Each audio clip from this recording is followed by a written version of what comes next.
Юто өлкөсүндөгү Кытай өндүрүшүнөн чыккан трактордун артыкчылыктары арбын экенин айткан Шабдан Даткаев Кочкор районундагы жаш механизаторлордун бири. Ал эмгектенген чарбага бул трактордун лизинг менен алынганына жыл айлана элек.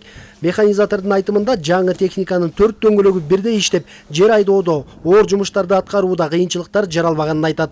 Өзгөчөлүктөрү жакшы, күчтүү трактор. Бышык. Жер айдоодон кыйналбайбыз. Күч. Ушу чоң маркасын алганбыз, атайын күчтүү кылып. Сокосу 4 корпус, 180 захват. Ошону сүйрөйт. Мына ушундай кубаттуулукка ээ болгон тракторду сокосу менен Кочкор районунун Теңдик айылынын тургуну Нурлан Сыдыков жеңилдетилген насия менен айыл банк аркылуу 4 миллион сомго алган. Айтымында шарттары абдан эле жеңил. Тагыраагы төлөмдөрү кварталга бөлүнүп берилген. Айыл банктан алган муну 3,5 миллион, сокосу менен 4 миллион болду. Иштегенде озайып жок. Жакшы иштейт. Кварталына 250 миңден төгөм. Иштейт, күнү түн иштешет техника. Балдарым иштейт өзлөрү. 3 жылда бүтөм.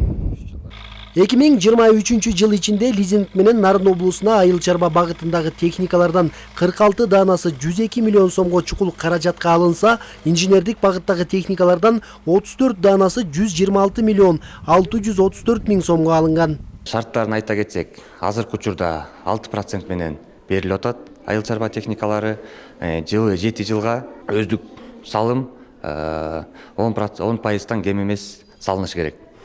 Ошол эле атайын иштетүүчү техникалары 18-тен 20%га чейин өздүк салым 10-дон 30%тан жогору болушу керек. Ошого жараша пайыздары 5 жылга берилет. Дыйкандардын жеңилин жерден, орун колдон алган мындай мүмкүнчүлүк быйыл дагы улантылмакчы. Норuz Аблаев, Ала Тоо 24, Нарын облусу.